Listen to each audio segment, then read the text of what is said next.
নমস্কার। Astro research চ্যানেলে আপনাদের অতি প্রিয় কাছের মানুষ, ভালোবাসার মানুষ এবং পছন্দের মানুষ জ্যোতিষ আচার্য শ্রী সিদ্ধার্থ আবার উপস্থিত হয়েছি আজ আপনাদের সামনে আরও একটি চমকপ্রদ অথচ গুরুত্বপূর্ণ সাম্প্রতিক বিষয় নিয়ে সরাসরি আলোচনা তুলে ধরতে। যারা আমার চ্যানেলে নিয়মিত দর্শক শ্রোতা বন্ধু তারা জানেন যে আমি ধারাবাহিকভাবে বিভিন্ন এপিসোডে আপনাদের কাছে বিভিন্ন সাম্প্রতিক বিষয়সমূহ এবং তার সাথে সাথে আমার গবেষণার লব্ধ ফলাফল, বিশ্লেষণাত্মক গবেষণাগুলোকে আমি আপনাদের সামনে কিন্তু খোলাখুলি তুলে ধরি। তো বন্ধুগণ, আজ আমি আপনাদের সাথে আলোচনা করতে চলেছি বৃহস্পতি গ্রহ।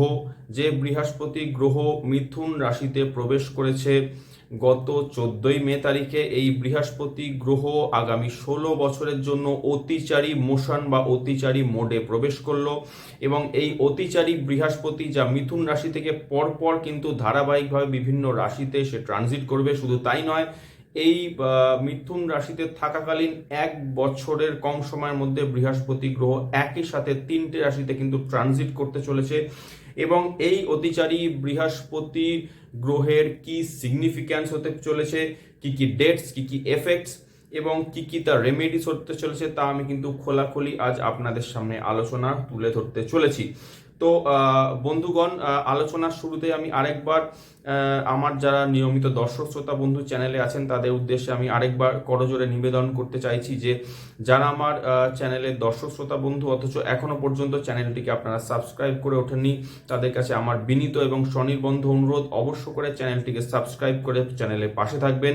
যে তথ্য, যে ডেটা আমি আপনাদের সামনে বহু পরিশ্রম এবং অ্যানালিসিস করে গবেষণার মাধ্যমে তুলে ধরি তা কিন্তু কোনো প্রকারে পত্র, পত্রিকা, বই, পুস্তক, ম্যাগাজিন, মিডিয়া চ্যানেলে কিন্তু অ্যাভেলেবেল নয়।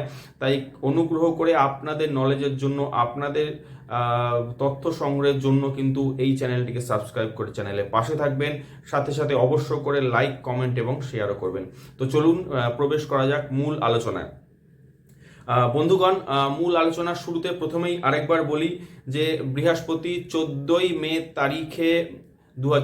মে 2025 তারিখে বৃষ রাশি থেকে মিথুন রাশিতে অতিচারী মোশনে কিন্তু ট্রানজিট করেছে এবং মৃগশিরা নক্ষত্রে অবস্থিতি থাকাকালীন আপনাদের বলি যে এই মিথুন রাশি হলো কালপুরুষ চক্রের তৃতীয় ভাব বা তৃতীয় রাশি, বুধের রাশি। এবং এই রাশিতে বৃহস্পতিকে কিন্তু পরম মিত্র বলে কিন্তু ধরা হয় না। তার কারণ বৃহস্পতির সাথে বুধের সম্পর্ক কিন্তু খুব একটা শুভ নয়। বৃহস্পতি বুধকে নিজের মিত্র বলে মনে করেন না, যদিও বুধ কিন্তু বৃহস্পতিকে নিউট্রাল হিসেবেই কিন্তু বিবেচনা করে থাকেন। বৃহস্পতি গ্রহ আসলে ঠিক কেমন আলোচনা করি। দেখুন, আমাদের সৌরজগতের 9টি গ্রহের মধ্যে সর্বাপেক্ষা শুভ এবং সবথেকে বেনিফিশিয়াল প্ল্যানেট হলো এই বৃহস্পতি বা জুপিটার।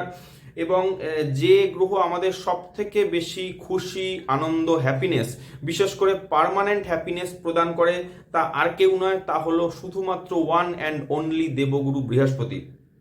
আপনাদের বলি যে আমাদের জীবনে যত কিছু শুভ ফল, তার যা শুভ ফল এবং সেই শুভ ফল ফলদানের যে ভূমিকা তা সবই কিন্তু দেবগুরু বৃহস্পতির কাছে আসে।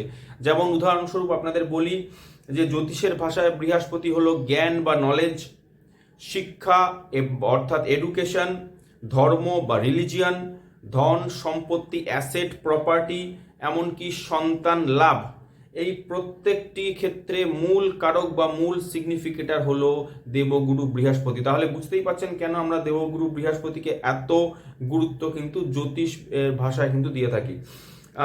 বৃহস্পতি আমাদেরকে উইজডম বা নলেজ প্রদান করে, আমাদের কিন্তু প্রসপারিটি বা সমৃদ্ধি বৃদ্ধি করে। এবং যে কটা বৃহস্পতি আমি কারকত্ব বললাম সে সবগুলোই কিন্তু পার্মানেন্ট, কোনো প্রকার কিন্তু অস্থায়ী ফাংশন নয়। বৃহস্পতি মিথুনে প্রবেশ করেছে। মিথুন হলো কমিউনিকেশনের রাশি, বলা যেতে পারে যে one kind of cheerful communication. অর্থাৎ মিথুন বুধের রাশি, তরুণ সম্প্রদায় বা ইয়ং জেনারেশনকে নির্দেশ করে। আপনাদের বলি যে এর ফলে উৎসাহ বা এনথুজিয়াজম, হ্যাপিনেস এবং এক্সাইটমেন্ট সহ ইয়ং জেনারেশনের সমস্ত প্রকার কমিউনিকেটিভ সিস্টেমকে কিন্তু রিপ্রেজেন্ট করে এই মিথুনের বুধ। মিথুন বুধের রাশি, বুধের কারণে trade and commerce merchants, businessman, এদেরকেও কিন্তু রিপ্রেজেন্ট করে এই মিথুন রাশি। কালপুরুষ চক্রের তৃতীয় ভাব হলো অ্যাজ ওয়েল অ্যাজ এই মিথুন রাশি, এবং যা কিন্তু জাতক বা জাতিকাদের মানে আপনাদের ক্ষেত্রে কিন্তু ছোট ভাই বা ছোট বোনের কিন্তু তাদেরকেও কিন্তু রিপ্রেজেন্ট করে থাকে। আমাদের এছাড়া আমাদের নেইবার বা প্রতিবেশীকে নির্দেশ করে, নতুন দক্ষতা বা স্কিলস, নতুন প্রকারের এক্সপ্লোরেশন, আমাদের সাবকনশিয়াস মাইন্ড বা অবচেতন মন, এই সব কিছু কিন্তু মিথুন রাশি নির্দেশ করে। বৃহস্পতি অতিচারী হয়ে মিথুন রাশিতে প্রবেশ করছে। এই অতিচারী বৃহস্পতিকে নিয়ে অতিরিক্ত ভয়, শঙ্কা বা উদ্বেগের তেমন কোনো কারণ নেই।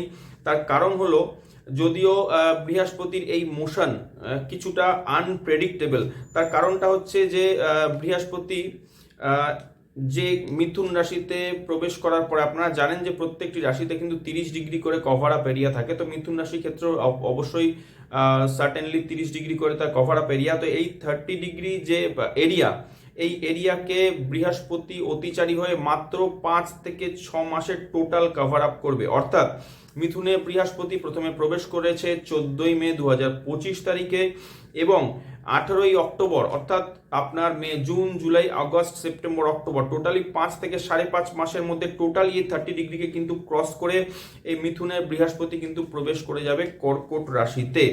আপনাদের বলি, এবং এবং কর্কটে কিন্তু এই বৃহস্পতি পুনরায় কিন্তু রেট্রোগ্রেড হবে, এবং রেট্রোগ্রেড হয়ে কিন্তু 4th 5th ডিসেম্বর নাগাদ পুনরায় মিথুন রাশিতে প্রবেশ করবে, এবং মিথুন রাশিতেই কিন্তু পরবর্তী 2026 সালের 2রা জুন অবধি কিন্তু বৃহস্পতি অবস্থান করবে।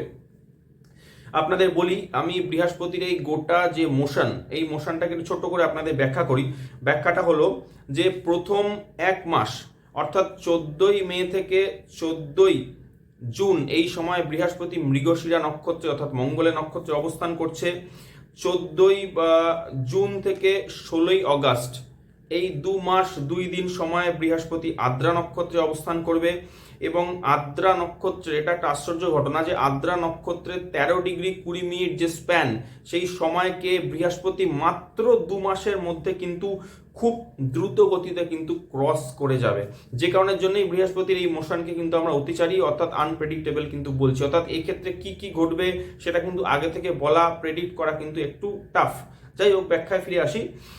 এরপরে 16ই আগস্ট থেকে পরবর্তী বছর অর্থাৎ 2026-এর 2রা জুন অবধি কিন্তু বৃহস্পতি অল টোটাল কিন্তু পুনর্বসু নক্ষত্রে অবস্থান করবে।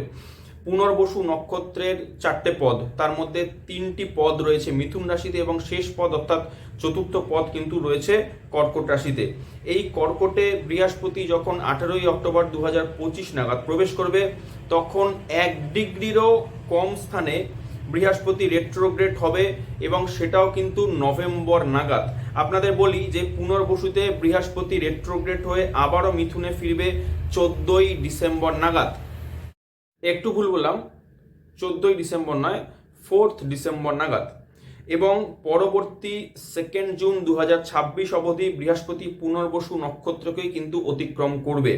আপনাদের বলি, অর্থাৎ প্রায় 12.5 মাস সময়সীমার মধ্যে 9.5 মাস পুনর্বসু নক্ষত্রে কিন্তু অবস্থান করবে বৃহস্পতি। মৃগশিরা এবং আদ্রা খুবই ইন্টেন্স নক্ষত্র। পুনর্বসু কিছুটা রিলিফ দেবে, কিন্তু এই ক্ষেত্রেও এই পুনর্বসু নক্ষত্রতেও কিন্তু কিছু পরিমাণে চ্যালেঞ্জ কিন্তু আসতে থাকবে। আপনাদের বলি, পুনর্বসু নক্ষত্রকে দুটো পার্টে ভেঙে আমরা কিন্তু মান্ডের মতে কিন্তু দুটো স্টার বা দুটি নক্ষত্রের সাথে কিন্তু একে সংযুক্ত করা যায়। আমি সেই বিষয়ে কিছুটা হাইলাইট আপনাদের সামনে করি। দেখুন, প্রথম 2 থেকে 3টি পদ যা পুনর্বসু নক্ষত্রের, সেটাকে কিন্তু ক্যাস্টর নম্বর নক্ষত্রের সাথে যুক্ত করে ফলাদেশ করা হয়, এবং শেষ পদ অর্থাৎ লাস্ট পদ কিন্তু পোলাস নামক নক্ষত্রের সাথে জুড়ে তার ব্যাখ্যা করা হয়। আদ্রা নক্ষত্রে বৃহস্পতি যখন থাকবে, এটা অনেকটা স্টর্ম বা ঝড়ের তাণ্ডব কিন্তু বুঝায়। আদ্রার পরে পুনর্বসু হলো যে প্রথম একটি শুভ আলো রেখার মতো। পুনর্বসু শব্দের অর্থ কিন্তু পুনরায় বশী হওয়া বা পুনরায় বসু হওয়া, অর্থাৎ পুনরায় ধনশালী বা ধনবান হওয়া। মৃগশিরা এবং আদ্রা নক্ষত্রে ঝড়ের তাণ্ডবের পরে পুনর্বসুতে একটি রিজেনারেশন হবে, তবে সেই রিজেনারেশন প্রসেসেও কিন্তু কিছু সমস্যা আসবে। আপনাদের বলি, পুনর্বসু ভীষণই ট্রানজ্যাকশনাল নক্ষত্র, অর্থাৎ মিথুন রাশি যেরকম মার্চেন্টদের রিপ্রেজেন্ট করে, ঠিক তেমনি পুনর্বসু নক্ষত্র কিন্তু গিভ অ্যান্ড টেক পলিসিতে বিশ্বাস করে। আপনাদের একটু ছোট করে ব্যাখ্যায় চলে আসি। আপনারা দেখতে পাবেন যে আগামী পরবর্তী কয়েক মাস, বিশেষত জুন 2026 অবধি সমগ্র বিশ্ব জুড়ে কিন্তু পলিটিক্যাল, সোশ্যাল, ইন্টারন্যাশনাল এবং ন্যাশনাল লেভেলে বহু ডিলস বা বহু চুক্তি কিন্তু স্বাক্ষরিত হবে। বহু পুরানো চুক্তিও এই সাথে সাথে প্যারালালি কিন্তু বাতিল হবে। আপনাদের ফর দ্য এক্সাম্পল আপনাদের বলি, আপনারা খেয়াল করে দেখবেন যে ভারতবর্ষের ক্ষেত্রে রিসেন্টলি আপনার পাকিস্তানের সাথে যখন আপনাদের একটা কিন্তু ব্যাটেল জাস্ট স্টার্ট হয়েছে উইথ অপারেশন সিন্দুর, আপনারা খেয়াল করে দেখবেন যে এই সময় কিন্তু ভারতবর্ষের তরফে কিন্তু সিন্ধু জল চুক্তি বাতিল করা হয় এবং পাকিস্তানের তরফে কিন্তু সিমলা চুক্তি বাতিল করা হয়। নট অনলি দ্যাট, আফগানিস্তান এবং পাকিস্তানের মধ্যে যে বাউন্ডারি লাইন বা আন্তর্জাতিক সীমারেখা যেটাকে ডুরান্ড লাইন বলা হয়, সেইটাকেও কিন্তু আফগানিস্তান খুব রিসেন্টলি জাস্ট 1-2 দিন আগে, অর্থাৎ বৃহস্পতির মিথুন রাশিতে ট্রানজিটের সাথে সাথে কিন্তু সেই সীমারেখাকেও কিন্তু আফগানিস্তান এখন মানছে না বা লঙ্ঘন করেছে। তার সাথে সাথে গোটা পাকিস্তান জুড়ে বালুচ প্রদেশ অর্থাৎ বালুচিস্তান প্রদেশ, আপনার খাইবার পাখতুনখোয়া, গিলগিট বাল্টিস্তান প্রদেশ যা আফগানিস্তানের সাথে সীমারেখা, এবং সিন্ধু প্রদেশ, এদের সাথে পাকিস্তানের যে ইন্টারনালি যত প্রকারের চুক্তি সেই সবগুলোকে কিন্তু এরা ভেঙে দিয়ে কিন্তু কনফ্লিক্ট তো শুরু করেছে, এই চুক্তিগুলোকে ইগনোর করছে। নট অনলি দ্যাট, সেগুলিকে তারা মানতে রাজি হচ্ছে না। অর্থাৎ কিন্তু বৃহস্পতি মিথুন রাশিতে প্রবেশের পর আপনাদের যেটা বললাম যে বহু পুরাতন চুক্তি কিন্তু বাতিল হবে, বহু কিন্তু নতুন নতুন কিন্তু এগ্রিমেন্ট বা চুক্তি কিন্তু স্বাক্ষর হবে। তো সেই জায়গা শুধুমাত্র যে পাকিস্তানের ক্ষেত্রে ঘটেছে বা ভারত পাকিস্তানের মধ্যে ঘটেছে এরকম ভাবার কিছু কারণেই বাংলাদেশেও ঘটে চলেছে এবং সারা বিশ্ব জুড়েও কিন্তু এই ঘটনা ঘটে চলেছে। একটু আপনারা নজর করলে কিন্তু অনুভব করতে পারবেন। পয়েন্টে ফিরে আসি। নতুন আপনাদের বলছিলাম যে নতুন গিভ অ্যান্ড টেক পলিসি স্বাক্ষরিত হতে থাকবে এবং নতুন সমীকরণগুলো কিন্তু ফর্ম করতে থাকবে।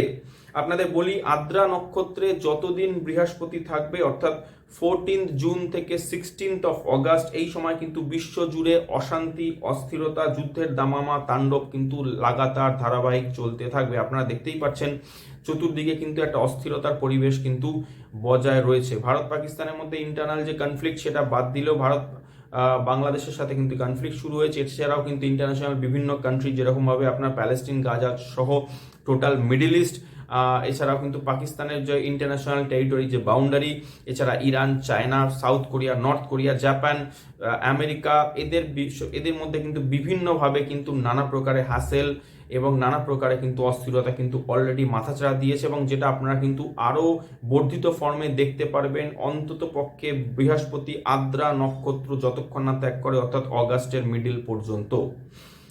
আপনাদের বলি যে বৃহস্পতি পুনর্বসু নক্ষত্রে প্রবেশের পর অর্থাৎ পোস্ট 16 অগাস্ট নতুন কিছু ডিলস, চুক্তি, এগ্রিমেন্ট তৈরির পর থেকে আবারও কিন্তু বিশ্বজুড়ে স্থিতাবস্থা ফিরতে শুরু করবে। আপনাদের বলি, পুনর্বসু অনেক ক্ষেত্রে কিন্তু ব্যক্তিগত লেভেলে লেজিনেস বা আলস্যতা আনতে পারে, প্রোক্রাস্টিনেশন, স্ট্যাগনেশন কিন্তু দিতে পারে, অ্যাকচুয়ালি দেবে। আপনাদের বলি যে এটা মনে হতে পারে যে জীবন একেবারে কিন্তু গতিহীন বা স্লথ হয়ে পড়েছে।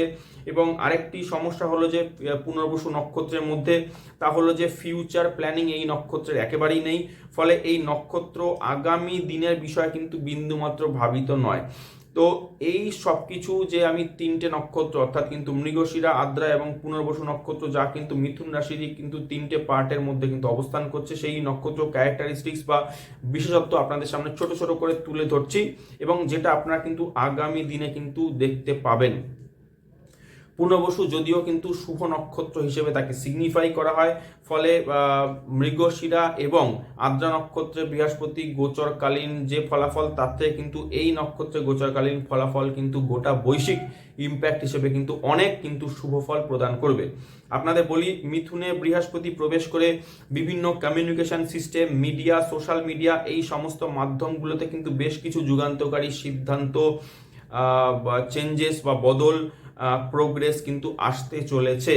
আপনাদের বলি, বিভিন্ন নতুন মাধ্যম এবং বিভিন্ন নতুন প্ল্যাটফর্মগুলো এই সময় কিন্তু লাইমলাইটে আসবে। এছাড়াও কিন্তু আমরা নতুন ভিস্টাস এবং নতুন অপরচুনিটিসগুলোকে কিন্তু এক্সপ্লোর করতে পারবো এবং বিভিন্ন ভালো কিছুর কিন্তু প্রকাশও পেতে থাকবো। বৃহস্পতি বছর পর মিথুন রাশিতে প্রবেশ করলো লাস্ট টাইম, অর্থাৎ শেষবার বৃহস্পতি মিথুন রাশিতে প্রবেশ করেছিল মে মাসের 1 সাল। আপনাদের দু একটা ইনসিডেন্ট আমি তুলে ধরি সেই সময়কার। হয়তো আপনাদের মনে থাকবে যে ওই 2013 সালেই মে মাসের পর থেকেই কিন্তু নরেন্দ্র মোদীজিকে দেশের প্রাইম মিনিস্টার পদের ক্যান্ডিডেট হিসেবে কিন্তু ঘোষিত করা হয়েছিল ভারতীয় জনতা পার্টির তরফ থেকে। এবং আপনাদের যদি একটু পুরোনো দিন একটু ঘেটে দেখেন তাহলে দেখবেন যে ক্যান্ডিডেট নির্বাচিত হওয়ার পর থেকে কিন্তু উনি সোশ্যাল মিডিয়া প্ল্যাটফর্মের গুরুত্বকে অনুভব করে উনি কিন্তু সেই প্ল্যাটফর্মগুলোকে কিন্তু দ্রুত এক্সপ্লোর শুরু করেন এবং উনি এবং ওনার পুরো টিম কিন্তু দেশ জুড়ে ফেসবুক এবং অন্যান্য সোশ্যাল মিডিয়া প্ল্যাটফর্মগুলোর মাধ্যমে কিন্তু নিজেদের প্রোপাগান্ডাকে সঠিকভাবে তুলে ধরেন এবং দেশের জনগণকে কিন্তু আলটিমেটলি কনভিন্সড করতে সমর্থ হন। আপনাদের খেয়াল থাকবে যে সেই সময় একটি ক্যাম্পেইন কিন্তু চালু হয়েছিল 2013 সালে, আমার তো ভালোই মনে আছে, আপনাদেরও থাকবে, যে ভোট ফর নমো, অর্থাৎ ভোট ফর নরেন্দ্র দামোদর দাস মোদী। এবং এই ক্যাম্পেইন কিন্তু 2014 সালের লোকসভা পর্যন্ত কিন্তু চলেছিল এবং এটি কিন্তু one of the most successful campaign যা আমার হয়তো সাম্প্রতিক অতীতে দেখা ভারতবর্ষের মধ্যে। এবং এটি কিন্তু সফলভাবে কিন্তু সেই প্রোপাগান্ডা কিন্তু ভারতবর্ষের জনগণের উপর কিন্তু কাজ করেছিল এবং নরেন্দ্র দামোদর দাস মোদীর হাত ধরে কিন্তু বিজেপি গভর্নমেন্ট 2014 সালে কিন্তু লোকসভার মাধ্যমে ক্ষমতায় আসে। আপনাদের বলি যে সুতরাং এইবারে অর্থাৎ 12 বছর পরে বৃহস্পতি যখন আবার মিথুন রাশিতে প্রবেশ করতে চলেছে কালপুরুষ চার্টে তৃতীয়ভাবে অর্থাৎ প্রবেশ করেছে, আপনাদের বলি যে গোটা মিডিয়া, সোশ্যাল মিডিয়া শুধু নয়, গোটা কমিউনিকেটিভ মিডিয়া কিন্তু আবারও ইভলভ করবে, রিজেনারেট করবে। তৃতীয় ভাব শুধুমাত্র যে জার্নালিজম এবং মিডিয়ার জন্য তা কিন্তু নয়, বরং রাইটিং, পাবলিশিং এই সমস্ত ফিল্ডকেও কিন্তু সংযোগ করে। আপনাদের বলি, আপনারা নজর করে দেখবেন যে বেশ কিছু নামি অনামি লেখা বা লেখকের বুক কিন্তু এই সময় পাবলিশ হবে। বিজনেস ডিলস সাইন এবং কন্ট্রাক্টগুলো হতে থাকবে এবং ফলে কিন্তু দেশের এবং বিশ্বের বিভিন্ন যে বিজনেস ক্লাস তারা কিন্তু ভীষণ রকম অ্যাক্টিভ থাকবে এই সময়। বিভিন্ন দেশের গভর্নমেন্টের মধ্যে নতুন নতুন চুক্তি স্বাক্ষরিত হতে থাকবে এবং বিশ্বজুড়ে নতুন নতুন সমীকরণ গঠিত হবে। আপনারা খেয়াল করে দেখবেন যে আশ্চর্যভাবে মে মাসের শুরু থেকে কিন্তু শুধুমাত্র ইন্ডিয়ার কথাই যদি আমি ধরি, ভারতবর্ষের ক্ষেত্রেই দেখবেন যে ইন্টারন্যাশনালি এবং ন্যাশনালি কি কি অদ্ভুত অদ্ভুত ঘটনাগুলো ঘটছে। আপনাকে ছোট্ট দুই একটা কথাই বলি, খেয়াল করে দেখবেন যে পাকিস্তানের সাথে সম্পর্ক হঠাৎ করে কিন্তু তীব্র লেভেলে খারাপ হয়ে যায়, বরং আফগানিস্তানের সাথে সম্পর্ক নতুন করে ভারত সরকারে গঠিত হচ্ছে এবং খুব সুন্দর সম্পর্ক তৈরি হচ্ছে। বালুচ গভর্নমেন্ট, বালুচিস্তান নিজেদেরকে তো স্বাধীন ঘোষণা করে দিয়েছে 14th of দিস মান্থ, অর্থাৎ 14th of May, ঠিক বৃহস্পতি মিথুনের ট্রানজিট করার দিনই। এবং তাদের তরফ থেকে ভারত সরকারের কাছে অনুরোধ করা হয়েছে যে তাদের গভর্নমেন্টকে যেন ভারত সরকার যেন মান্যতা দেয়, অর্থাৎ ভারত এবং বালুচিস্তানের মধ্যে কিন্তু একটা সুন্দর বন্ডিং কিন্তু তৈরি হচ্ছে। নট অনলি দ্যাট, এর সাথে সাথে কিন্তু মালদ্বীপ, শ্রীলঙ্কা, আপনাদের বলি মরিশাসের মতো ছোট ছোট দেশ কিন্তু ভারতবর্ষের সাথে খুব সুন্দরভাবে কিন্তু কন্ট্রাক্ট শুধু নয়, তারা কিন্তু ভারতবর্ষের সাথে নতুন সমীকরণ, নতুন এগ্রিমেন্ট, নতুন কন্ট্রাক্ট কিন্তু গড়ে তুলছে। বাংলাদেশের মতো দেশের ক্ষেত্রেও আপনি দেখবেন যে হঠাৎ করে ভারতের সাথে কিছু সমস্যা তাদের ডিসেম্বর জানুয়ারি মাসে যা তৈরি হয়েছিল সেটাকে কিন্তু সরিয়ে ফেলে বাংলাদেশ গভর্নমেন্টও কিন্তু চাইছে যে ভারতের সাথে কনফ্লিক্ট কিছুটা হলেও শুরু করার। কিন্তু সেই জায়গায় দাঁড়িয়েও দেখুন বাংলাদেশের সাথে ভারত সরকারের যতগুলো কিন্তু চুক্তি ছিল, যেরকম স্থলভাগের মাধ্যমে বাণিজ্য, সেটা কিন্তু টোটালি পজ করে দেওয়া হয়েছে এবং বাংলাদেশের সাথে কিন্তু বাকি অন্যান্য সমস্ত প্রকার মিডিয়া, বিশেষ করে বাংলাদেশের বহু টিভি চ্যানেল এবং বাংলাদেশের বেশ কিছু সোশ্যাল মিডিয়া প্ল্যাটফর্মকে কিন্তু ভারত সরকার বন্ধ করে দিয়েছে, অর্থাৎ সেই চুক্তি বাতিল হলো। নট অনলি দ্যাট, পাকিস্তানের সাথে সেম ঘটনা হয়েছে, সিন্ধু জল চুক্তি বাতিল হয়েছে, সিমলা চুক্তি বাতিল হয়েছে। নট অনলি দ্যাট, পাকিস্তানের ক্ষেত্রে সোশ্যাল মিডিয়ার উপর ব্যান আনা হয়েছে, পাকিস্তানকে সমস্ত প্রকার কিন্তু ইম্পোর্ট এক্সপোর্ট থেকে কিন্তু বন্ধ করা হয়েছে। টোটাল আকাশপথের মাধ্যমে কিন্তু পাকিস্তানের সাথে যোগাযোগ সম্পূর্ণ বন্ধ। রাদার দ্যান বেশ কিছু নতুন নতুন কান্ট্রির সাথে কিন্তু ভারতবর্ষের যোগসূত্র নতুন নতুন ভাবে কিন্তু স্থাপিত হচ্ছে। এই সবটাই কিন্তু বৃহস্পতির মিথুন রাশিতে প্রবেশের বা ট্রানজিটের ফল। আপনাদের বলি যে আপনাদের যেটা বলছিলাম যে এর সাথে সাথে জুপিটার বা বৃহস্পতি কিন্তু ধর্ম বা রিলিজিয়ানকে কিন্তু হাইলাইট করে এবং মিথুন রাশি কিন্তু ইভাঞ্জেলিজম নির্দেশ করে। বৃহস্পতি প্রবেশের পরে কিন্তু বহুলভাবে কিন্তু ডিসকাশন বা আলোচনা, তর্ক বিতর্ক, ডিবেটস, কনভারসেশন কিন্তু বৃদ্ধি পাবে ধর্মীয় বা রিলিজিয়াস লেভেল। এবং আপনাদের বলি একাডেমিক সেমিনারও কিন্তু দেশে বিদেশে কিন্তু বহুল পরিমাণে, বিপুল পরিমাণে কিন্তু হতে থাকবে। এছাড়াও একটু আগে আমি ইভাঞ্জেলিজমের কথা বললাম যে আমি যে ধর্ম নিজের উদ্দেশ্য এবং প্রসার এবং প্রচার দুই কিন্তু বাড়িয়ে তুলতে চাইবে, বিশেষ করে আব্রাহামিক রিলিজিয়ান এদের কিন্তু প্রসার এবং প্রচার বিশ্বজুড়ে কিন্তু বৃদ্ধি পাবে। আপনাদের বলি, এবং যখনই কিন্তু মাই ট্রুথ ভার্সেস ইয়োরস ট্রুথ এই বিষয়ের মতবাদ যখনই সামনে আসবে, তখনই কিন্তু ধর্মীয় এবং রিলিজিয়াস কনফ্লিক্টগুলো কিন্তু আরও বাড়তে থাকবে।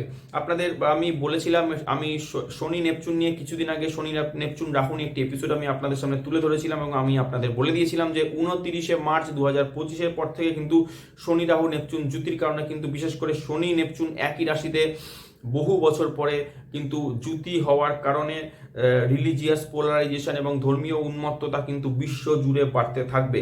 এবং বিশেষ করে এবং বৃহস্পতিরও কিন্তু এই সাথে সাথে আমি একটা যোগসূত্র কিন্তু আপনাদের জুড়ে দিচ্ছি।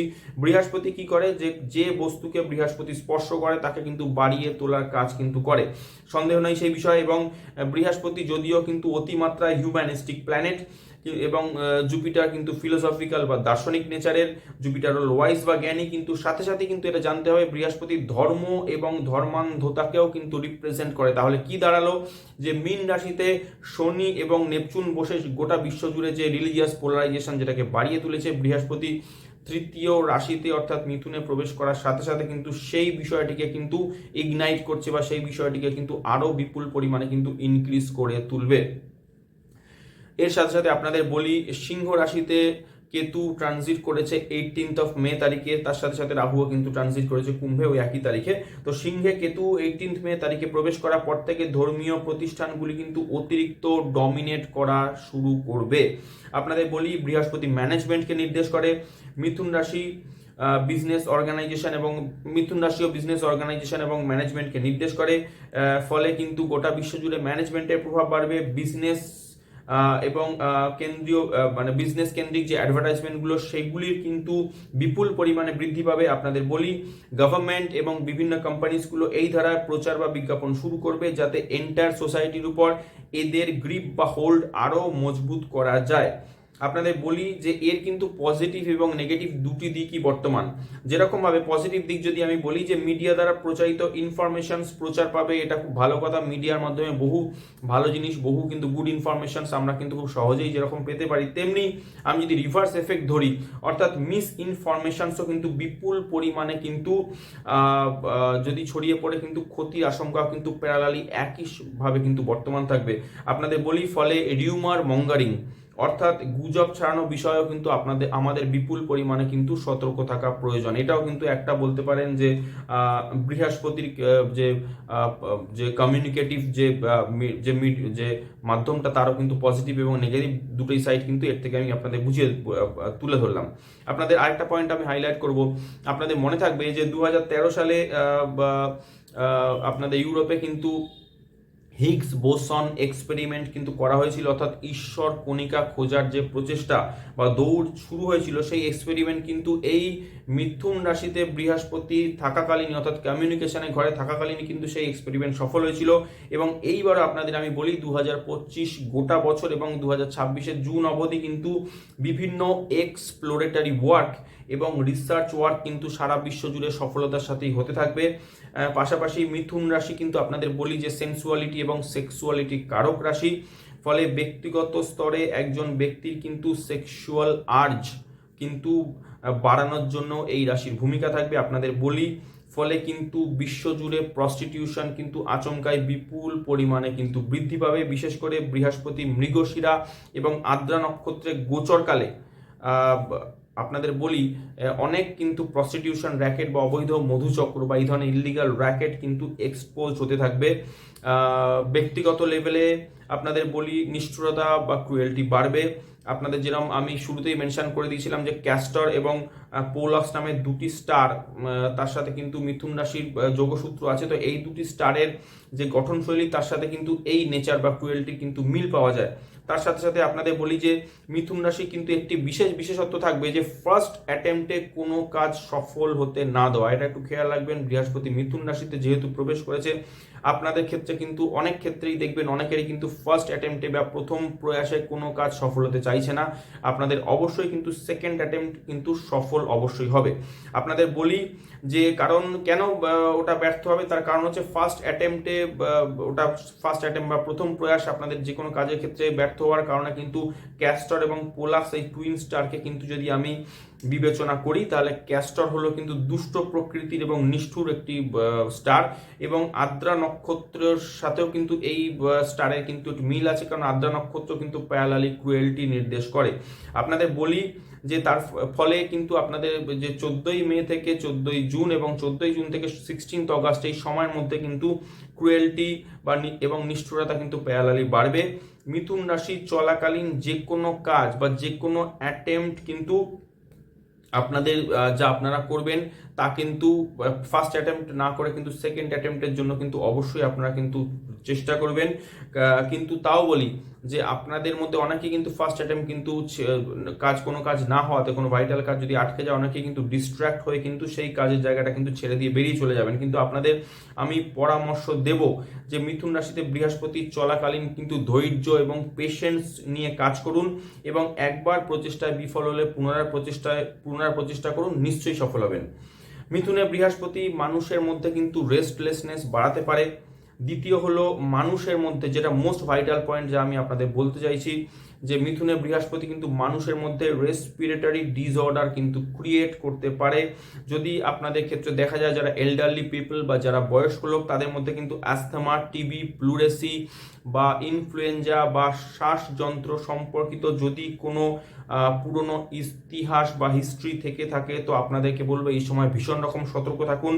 আপনাদের আমি একটা ছোট নোট তুলে ধরছি, যেটা হলো যে বৃহস্পতি মৃগশিরা নক্ষত্রে থাকাকালীন এবং প্যারালালি মিথুন রাশিতে গোচরের সময় থেকে, অর্থাৎ মে মাসের শুরু থেকেই কিন্তু গোটা ওয়ার্ল্ড ওয়াইড কিন্তু নতুন করে বায়ুবাহিত কোভিড-19 নতুন রূপে কিন্তু ফিরে আসতে শুরু করেছে অনেকগুলো ফর্মে। আপনারা দেখতেই পাচ্ছেন JS1 হোয়াটসএভার, কেউ বলছে ওমিক্রন, কেউ বলছে অন্য আদার ফর্ম। কিন্তু আপনাদের বলি মিথুন রাশিতে বুধ হচ্ছে বায়ুকারক গ্রহ এবং বৃহস্পতি রেসপিরেটরি অর্গ্যান কিন্তু নির্দেশ করে। ফলে আপনাদের আমি বলবো বা আবারও মেনশন করব, যারা এল্ডারলি পিপল বা যারা বয়স্ক মানুষ আছেন, তাদের কিন্তু শ্বাসযন্ত্র বা অ্যাফেক্টেড হওয়া কিন্তু বিভিন্ন দেশে কিন্তু শুরু হয়ে গেছে। আপনারা জানবেন যে Singapore, Hong Kong, Bangkok, Thailand, China ঘুরে ইন্ডিয়াতেও কিন্তু এই কোভিড-19 বাড়ন্ত কিন্তু নতুন করে শুরু হয়েছে, এবং যেটা কিন্তু বিশেষ করে মে মাসে মিডিল থেকে 14 মে থেকে ভীষণ রকম চোখে পড়ছে। আপনারা যারা বিভিন্ন নিউজ চ্যানেল দেখেন তারা জানেন যে কর্ণাটকা, মহারাষ্ট্র এবং তামিলনাড়ুতে কিন্তু হু করে কিন্তু কোভিড-19 পেশেন্টস কিন্তু বাড়ছে, এবং আমার কাছে যা খবর আছে এই রেসপিরেটরি ইলনেসে গতকাল পর্যন্ত মুম্বাইয়ে 2 জনের মৃত্যু অবধি ঘটেছে। যদিও এটা আমার কাছে মানে এটা সরকারি খবর না, বেসরকারি খবর, হয়তো এর সংখ্যা হয়তো কম বেশি প্লাস মাইনাস হতে পারে। আমি আপনাদের ব্যক্তিগতভাবে আরেকটি পয়েন্ট মেনশন করব, যারা আমার চ্যানেল দেখেন তারা জানবেন যে আমি কিন্তু 2025 বছরের শুরুতে কিন্তু ডিসেম্বর এবং জানুয়ারি মাসে ওয়ার্ল্ড 2005 এবং ভারতবর্ষ 2005 আমি প্রেডিকশন নিয়ে 2টো এপিসোড আমি তুলে ধরেছিলাম, এবং আমি সেই এপিসোডে কিন্তু খুব পরিষ্কার মেনশন করেছিলাম যে ভারতবর্ষ সহ গোটা পৃথিবী জুড়ে কিন্তু কঠিন মহামারী, দুরারোগ্য রোগ এবং কোভিড-19 মতো মহামারী কিন্তু আবারও নতুন ফর্মে কিন্তু ফিরতে চলেছে। এবং আমি এখানে পরিষ্কার মেনশন করে দিয়েছিলাম যে যার প্রাবল্য হতে চলেছে জুন জুলাই 2025 নাগাদ। আমি কারণটা আপনাদের বলে দিই, কারণ আমি আরেকবার এখানে মেনশন করছি, কারণ জুন এবং জুলাইয়ে বৃহস্পতি কিন্তু থাকবে কিন্তু মৃগশিরা অ্যাজ ওয়েল অ্যাজ কিন্তু আদ্রা নক্ষত্রে, অর্থাৎ যতক্ষণ না পর্যন্ত 16 অগাস্ট সময়সীমা পেরোচ্ছে, এবং ততক্ষণ পর্যন্ত কিন্তু আমি রেসপিরেটরি ট্রাভেল থেকে কিন্তু আমি রিলিফের কোনো সংকেত আমি আগের এপিসোডগুলোতে পাইনি, আমি এখানেও আপনাদের কিন্তু পাচ্ছি না। নট অনলি দ্যাট, মঙ্গলও কিন্তু 6 জুন প্রবেশ করবে আপনার কেতুর সাথে সিংহ রাশিতে ট্রানজিট করবে, এবং সমসপ্তমে কিন্তু রাহুর সাথে 180 ডিগ্রি অ্যাক্সিস করবে। নট অনলি দ্যাট, মঙ্গল, কেতু, রাহু কিন্তু এই যে সংযোগটা সেটা কিন্তু শনির সাথে কিন্তু একটা ষড়াষ্টক জুতিও কিন্তু ফর্ম করবে, অ্যাজ ওয়েল অ্যাজ বৃহস্পতি তখন কিন্তু বর্তমান থাকবে আদ্রা নক্ষত্রে। তো ফলে আপনাদের বলে দিই যে এই জুন, জুলাই এবং অগাস্টের 16 পর্যন্ত কিন্তু খুবই সংক্রামক এবং সময়, এবং এটি কিন্তু আমার হিসেবে কিন্তু যে মহামারী বা যে এপিডেমিক বা যে আপনার এই শ্বাসযন্ত্র সম্পর্কীয় যে রোগ যে ছড়াবে সেটা কিন্তু যথেষ্টই কিন্তু সংক্রামক বা ইনফেকশাস হবে, এবং এর কিন্তু চট করে কোনো প্রকার ভ্যাকসিনেশন বা টিকা কিন্তু মিলবে না। আপনাদের বলি, আমার যা হিসেব আমি জানুয়ারি মাসেই যা পেয়েছিলাম, আরেকবার আপনাদের তুলে ধরছি যে বহু মানুষ কিন্তু অসুস্থ হবেন, অনেকে মারাও যাবেন, কিন্তু বিশেষ করে যারা এল্ডারলি পিপল এবং যাদের মধ্যে কিন্তু কোমরবিডিটি আছে তাদের কিন্তু বিশেষ রূপে কিন্তু সতর্ক থাকা বাঞ্ছনীয়। আমি আরেকবার মেনশন করব, 14ই জুন থেকে 16 অগাস্ট যতক্ষণ পর্যন্ত বৃহস্পতি আদ্রা নক্ষত্রে থাকবে সেই সময়টা খুবই সাবধান এবং খুবই সতর্কভাবে কিন্তু চলুন, মাস্ক ব্যবহার করুন এবং কেন্দ্র এবং রাজ্য সরকারের দেওয়া সমস্ত নির্দেশিকা কিন্তু পালন করে চলুন। আবারও চলে আসি মূল আলোচনায়। পুনর্বসুতে বৃহস্পতি থাকাকালীন কিন্তু কনফিউশন বৃদ্ধি করবে এবং এটি ব্যক্তি বিশেষকে সঠিক সময় প্রপার অ্যাকশন নেওয়া থেকেও কিন্তু বিরত করতে পারে এবং ব্যক্তির মধ্যে কিন্তু ভীরুতা বা দুর্বলতা কিন্তু তৈরি করতে পারে সাময়িকভাবে কিন্তু, বা মানুষকে কিন্তু দুর্বল মনে কিন্তু এই পুনর্বসু নক্ষত্রের বৃহস্পতি কিন্তু দিতে পারে তার কাজ।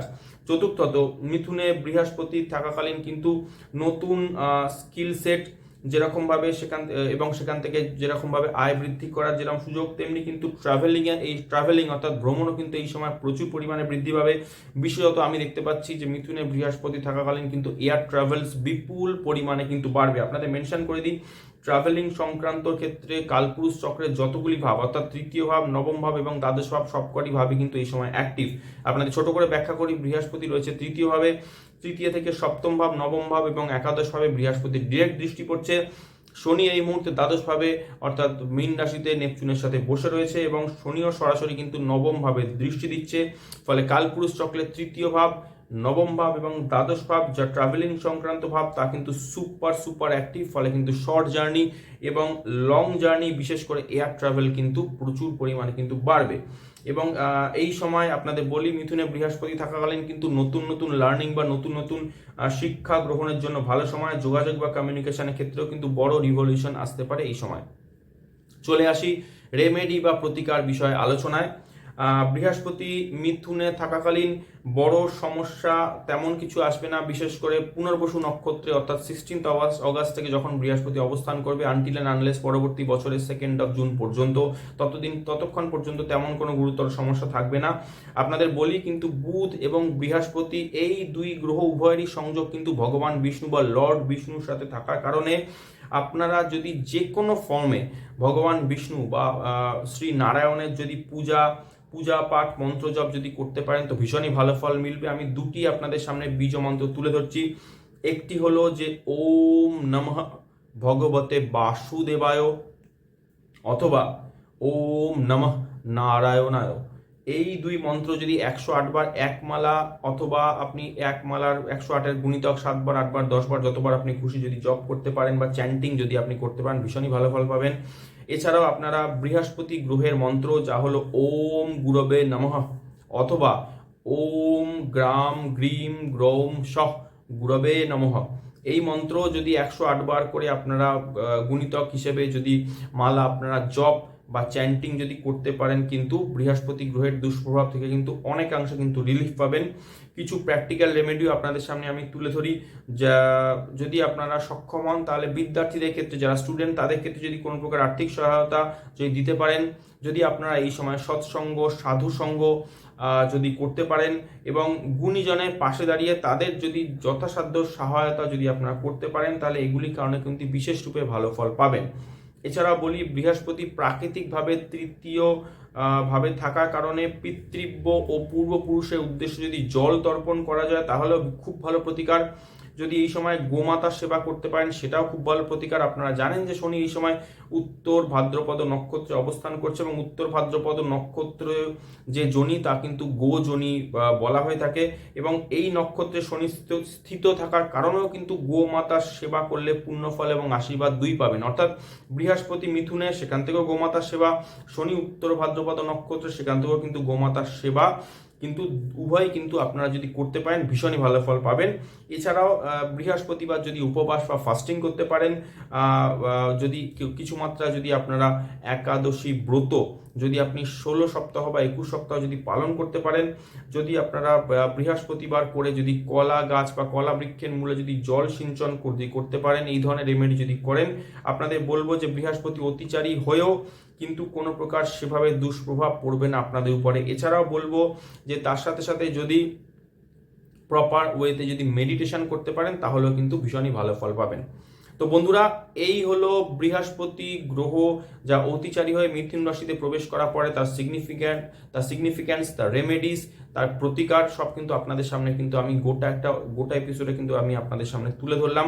আশা করব ভিডিওটি আপনাদের ভালো লেগেছে। যদি ভালো লেগে থাকে অবশ্য করে কিন্তু চ্যানেলটিকে সাবস্ক্রাইব করে পাশে থাকবেন, সাথে সাথে লাইক কমেন্ট শেয়ারও করবেন। তো বন্ধুরা, আজকের মতো এটুকুই। আগামী পর্বে ফিরে আসছি নতুন কোনো আলোচনা, নতুন কোনো বিষয় নিয়ে খোলাখুলি আপনাদের সামনে কথা বলতে। ততক্ষণের জন্য আপনাদের থেকে সময় চেয়ে নিচ্ছি। সকলে ভালো থাকবেন, সুস্থ থাকবেন, আনন্দে থাকবেন এবং অবশ্যই সতর্ক থাকবেন। জয় ভগবান শ্রী রামকৃষ্ণ দেবের জয়, জয় জগৎ জননী শ্রী শ্রী সারদা মায়ের জয়। পাশে থাকার জন্য সকল দর্শক শ্রোতা বন্ধুকে অনেক অনেক ধন্যবাদ। নমস্কার।